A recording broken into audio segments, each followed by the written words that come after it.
Welcome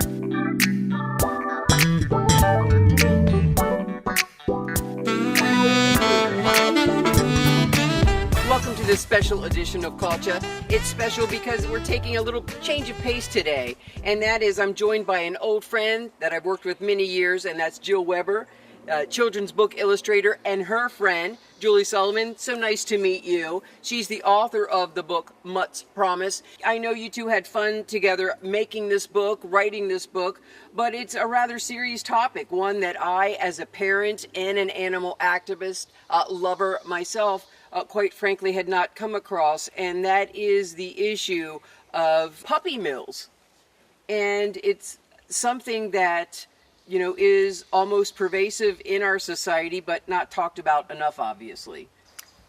Interestingly enough, the book didn't start off as a book about puppy mills. It's an adventure story about friendship and courage and having good humane values. And the puppies in the story had to be in danger. And I had thought of puppy mills because I'd seen a really good documentary made by a friend of mine about puppy mills that was on HBO. And so it was only after the book was finished that Jill and I got involved with the Humane Society, and were very pleased to find out that this story we had created really was quite in line with the values that they promote and with their campaign against puppy mills. So it was, I can't say that I started off with that as my intent, but we're just thrilled that that was the result. So, in other words, a happy coincidence nonetheless. Right. Exactly. And so the book, I think what makes it, I think why the Humane Society liked the book so much is that it's a very age-appropriate and I hope exciting adventure story for kids, but it kind of sneaks the values into it, and the puppy mill part of it is very strong because they're horrible situations. And so I did a lot of research to write those sections, and then Jill did research to draw some them. pretty powerful pictures. Well, you two are braver than I, because anything on the TV where the dog is crying, the dog is hurt, or any animal, etc., I'm like, change it, turn the sound down. You had to face these things. Oh my gosh. Right on. I use Pinterest a lot for research, you know, where I can go through and just sort of gather a little scrapbook of reference material.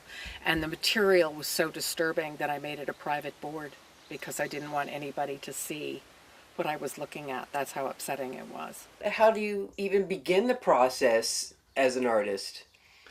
Well, with Julie and I have, throughout our 3 books, we've been collaborators. So about 20 years ago, we were paired together for a book called The Christmas Tree.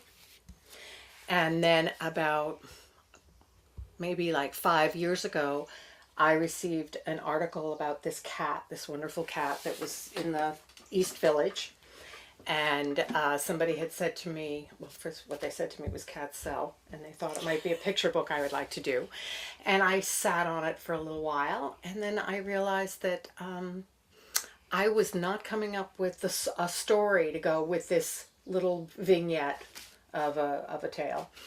And I sent the article to Julie to see if she would be interested. We had not worked together in like 15 years. And we stayed friends. Of course. We became friends, you know, sort of over Never the stops. course. You know, her husband got my son his first job in New York. So, you know, we had a lot of overlap with our kids and stuff. And I think like a year later, this wonderful story showed up. And I took the summer putting together a proposal. And we have an agent, and we sold the book to Penguin Dial Books. And so while I was doing the artwork on Cat in the City, Julie, unbeknownst to me, was writing Mutts2. And I got the manuscript for Mutts2 and fell in love with it. And that sort of, the Mutts2. And so that started. Some of those trees are in there. Some of my trees, for sure. The trees, the Christmas trees, absolutely. Seed of the trees. And so the way I started this book was the same way I started Cat in the City. Was I just drew pages and pages of cats. So had you been here A couple of weeks ago, my board was all full of dogs. My puppies, my dog, my big dog, other people's dogs, and that's how I just started putting together the art. In a chapter book, unlike a picture book, I have to stay true to the story. Whereas a picture book, I'm allowed to kind of write some my license. own story, sort of an understory in pictures. You notice in a picture book that it doesn't say it's a red balloon. It just says it's a balloon. I might decide it's a red balloon.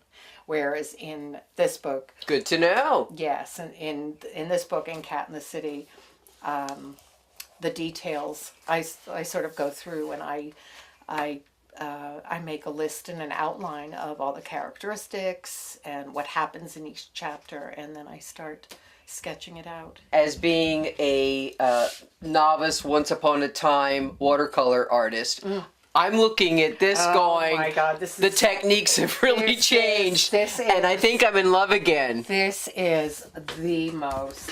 It's so. Oh my. It's really fun. I just bought a bunch of them and brought them to my granddaughters to play, and everybody was. Yeah, you have total control over it. It's really, really fun. That looks so much more. So Although fun, right? watercolors have always been fun for me, they are challenging. They are challenging, but because there's water in the cavity, Exactly. you can go back in and you can add color into. I think I need glasses to do this part. Into the.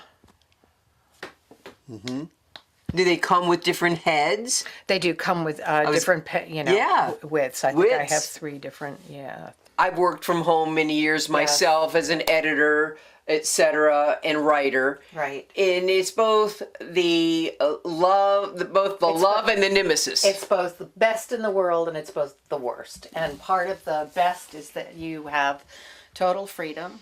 And the worst is the fact that you work 7 days a week and your job chases you around. And if I'm downstairs doing laundry, it's probably because I should be upstairs doing a drawing. And if I'm starting a new project and facing a blank piece of paper, my house is immaculate. If I'm in the middle of it, things kind of fall apart around me. And I think I've been in my room, but I've trashed my house, and I don't know how that happened. But the old. But the good part is ideas come randomly, and so I'm here to do them when they do come.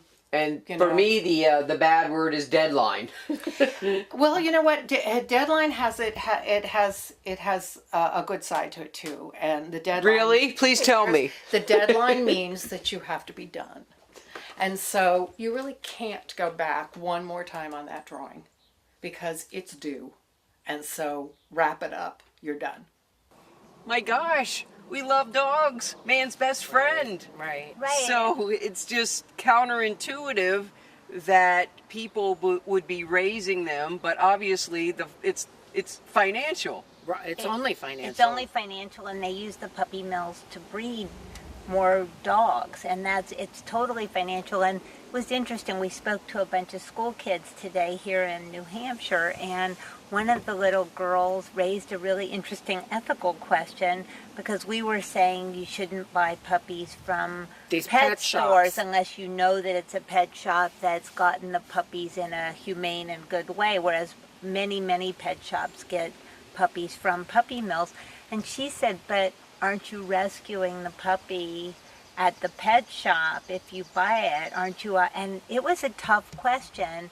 And I felt really good about it, though, because I thought that our book, which is a children's adventure story for middle grade kids, was able to have kids delve into these tough philosophical issues in a way that was comfortable for them to talk about. And engaging. And engaging. How do you, I don't want to say dumb down, because you're not dumbing down, but how do you write for that audience about these very tender,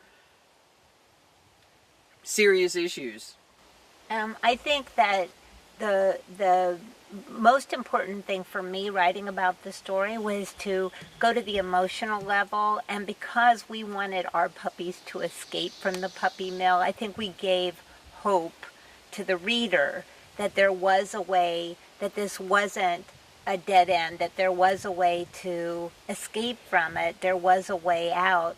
And so what we tried to do is go to the fact that this is a horrible place and an evil place without delving into the details too much. And but enough so that you saw that it was really terrible. And we've gotten a lot of response to the books, and for some kids it's really difficult, but the fact that the puppies are able to get away, I think really helps them deal with the tough issue. So I must confess ignorance here that I haven't read the book, but I'm going to read it tonight. And in as much as saying that are the dogs, for example, talking dogs, are they working their way through this? Is that the type of situation when you say the dogs escape? Are they hatching plans to do so? Personified? Yes, and that was a decision that was made early on. When I did the first draft of the book, it was actually more from an adult point of view, telling the story. And the editor at Dial really encouraged me to say, no, do it from the dog's point of view, which I have to admit came very naturally to me very quickly, making me think I've spent too much time with my dog. But I think that, I think when kids, especially middle grade kids, read books, they do identify with animals a lot.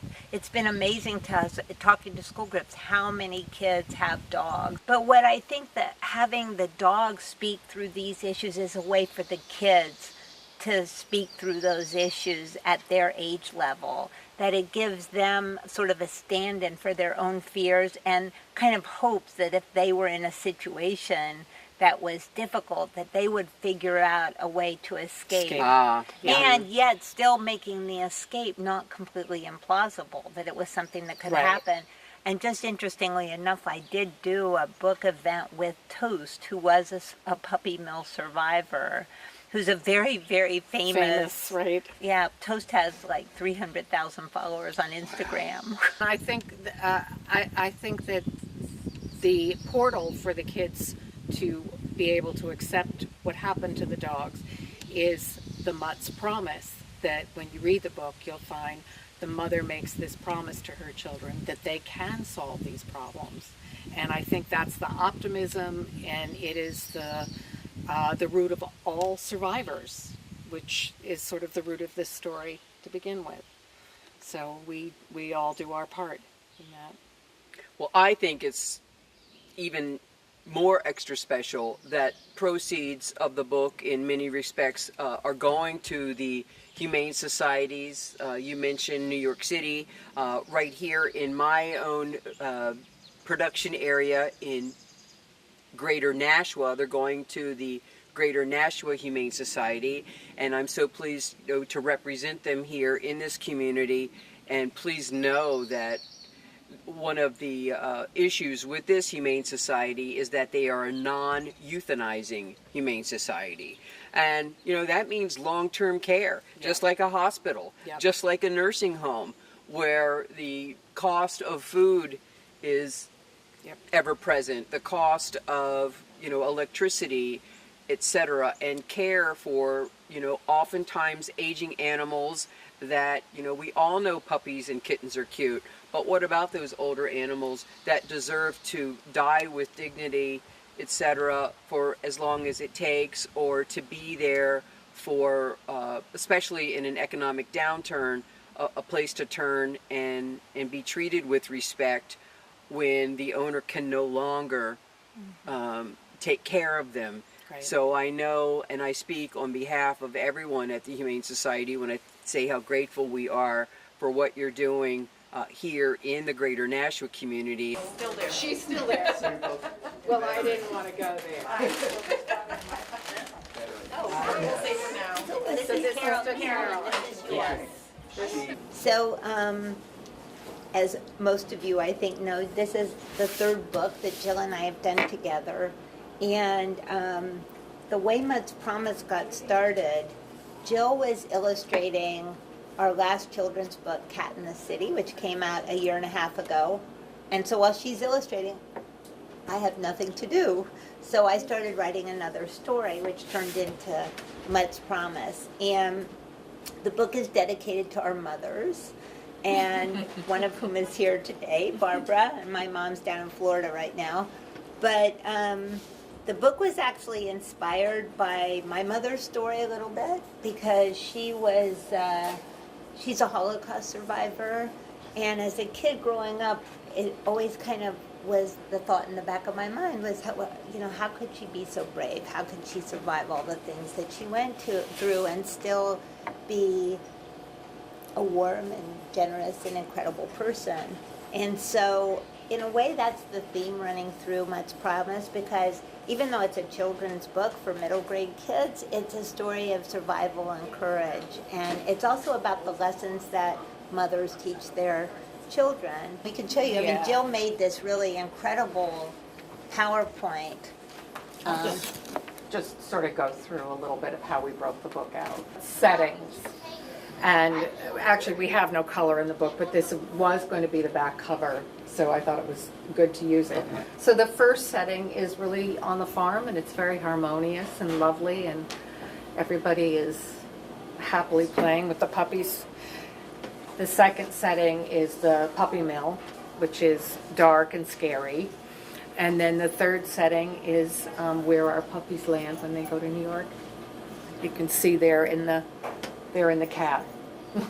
And I have to say that for me as a writer, just to break it down this way was just a fascinating experience. I mean, you write a book, and for me, a lot of it's just intuitive, the way a story unfolds. For me, writing is like composing a piece of music. Not that I can compose a piece of music, but I love music, and so I think of it in terms of movement, of the feeling of a book. If you think of a good book that you're reading, it usually has, the beginning kind of lulls you in, and then you go through these various emotional ups and downs, and then there's a resolution at the end, you hope, of one kind or another.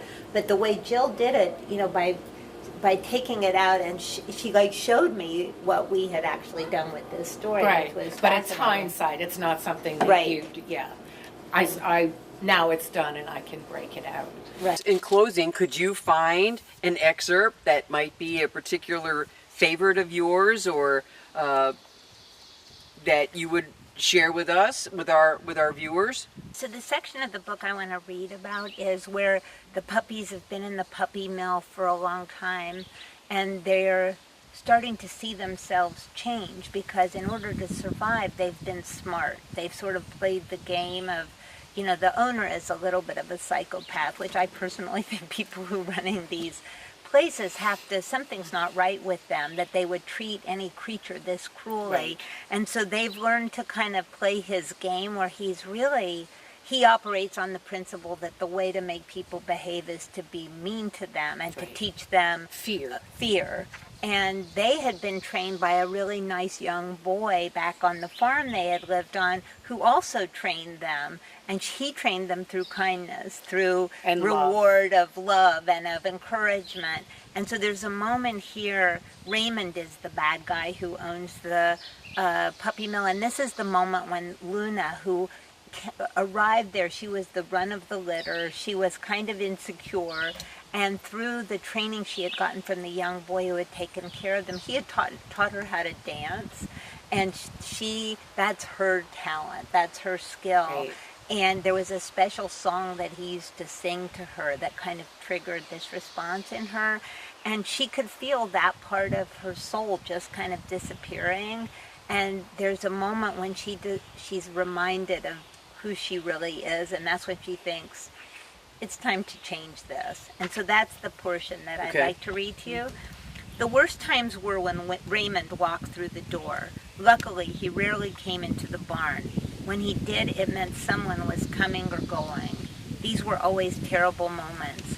Luna and her brother became accustomed to watching newcomers endure their first exposure to this unhappy place without offering a word of comfort. They felt themselves change. They had been good-natured puppies accustomed to love, but now they knew they had to harden their hearts or they would be destroyed. It was almost as bad watching a puppy being taken out. Maybe the puppy had escaped to a better life, like the ones Louie told them about, but what if it hadn't? At first, Chief talked a lot about what would happen when they got out, but day by day it became harder to dream. It takes strength to dream, and the puppies were growing weaker. Then, quite by accident, Louis gave them back their strength. Louis is the young man who cleans the barn out, but is actually kind and tries to help them a little bit. He was working in the barn when he began to sing quietly to himself. When Luna heard Louis sing, she felt her feet begin to move. She had stopped thinking about their cozy haven under Gilbert's house, but now her feet were remembering for her. Only a few months had passed since those lovely days, but it seemed like forever. It hurt to think about what she had left behind, but it also reminded her of who she was. Chief, she said to her brother with remarkable assertiveness, considering her weakened condition, we have to get out of here. Perfect. Well, once again, I've been joined by Julie Solomon, the author of this great book, Mutt's Promise, illustrated by my friend Jill Weber, and it's been a real pleasure to meet you and to see you again. Thank you. Here in the beautiful quintessential New England hills of New Hampshire, and best of luck to you. Thank you. For a great book, and I think there's nothing more pleasurable or exciting as to make a living doing something you love and something that is good for society. So hats off to you. Thank you. Thank you. Now I get to meet the new puppy. Yes, you get to meet the new puppy. Hold on to your hat. I'll wait for Gordon to take down the tripod. Yes, yes.